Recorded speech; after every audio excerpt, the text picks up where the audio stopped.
Akaun bank dan aset lebih 7.6 juta ringgit disita Suruhanjaya Pencegahan Rasuah Malaysia SPRM berkait siasatan sedikit orang tengah atau tontor yang melindungi kenderaan perdagangan melakukan pelbagai kesalahan. Ketua Pesuruhjaya Tan Sri Azam Baki berkata, 18 individu termasuk 4 pegawai JPJ dan 4 anggota polis ditahan dalam op middleman yang dilancarkan sejak minggu lalu.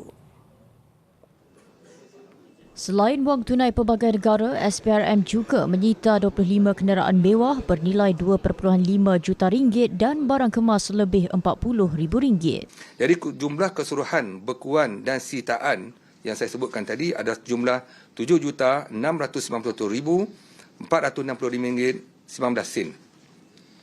Jadi berhubung dengan mereka-mereka yang ditangkap ini, baik pihak orang awam iaitu orang tontor dan juga pihak JPJ, kita akan menjalankan tindakan siasatan yang tegas dan akan mengemukakan kepada Timbalan Penuh Raya secepat mungkin bagi tujuan untuk pertuduhan di mahkamah.